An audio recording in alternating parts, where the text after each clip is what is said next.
श्री कृष्ण शरणम मम। जय श्री कृष्ण, राधे राधे।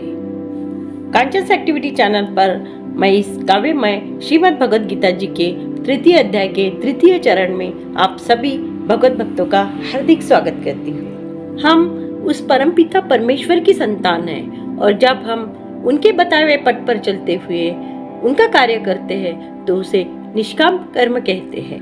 हमारा शरीर भी भगवान का दिया हुआ है, पर कभी हम उसके लिए उनका धन्यवाद करते हैं?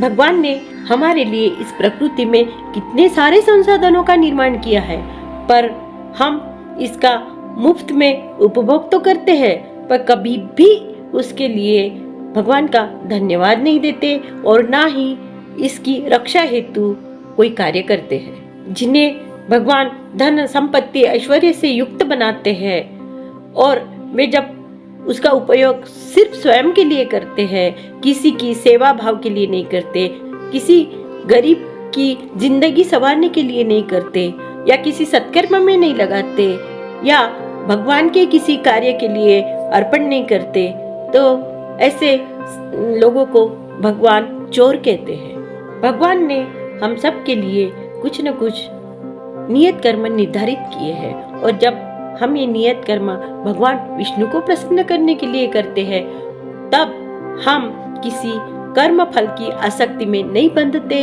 और किसी कर्म बंधन से भी मुक्त हो जाते हैं। अपने नियत कर्म को भगवान के लिए करने को ही भगवान तृतीय अध्याय में यज्ञ कहते हैं, जिसे अब हम नेक्स्ट एपिसोड में देखेंगे। अब हम चलते हैं हमारी काव्यमय श्रीमद् भगवद गीता की ओर। सारे प्राणी मात्र आश्रित होते अन्न पर, जो वर्षा से होता उत्पन्न और वर्षा यज्ञ से होती, इसीलिए नियत कर्म से करो यज्ञ संपन्न। स्वयं भगवान से प्रकट वेदों में भी बतलाया है नित्य कर्म का विधान। यज्ञ कर्म में सदा स्थित रहते सर्वव्यापी पर ब्रह्म कृपा निधान। जो वेदों द्वारा स्थापित यज्ञ चक्र का पालन नहीं करते, ऐसे व्यक्ति इंद्रिय तुष्टि के लिए ही पापमय जीवन व्यतीत करते। आत्म साक्षात्कार युक्त जीवन का जो लेते आत्म आनंद, नियत कर्म को हो नहीं करके भी वे पाते परमानंद। नियत कर्म करने के लिए स्वयं सिद्ध व्यक्ति नहीं होते हैं बाध्य, अन्य जीव पर निर्भर न रह के भी कर लेते सब साध्य। निरंतर कर्म करते हुए जो नहीं होते हैं कर्म फल में आसक्त, परमात्मा के लिए किए ऐसे निरंतर कर्म से परब्रह्म को पाते मेरे भक्त। स्वयं सिद्ध राजा जनक भी नहीं थे नियत कर्म करने को बाध्य, पर सामान्य जनों को शिक्षित करने हेतु नियत कर्म करने को उन्होंने किया था स्वयं को बाध्य।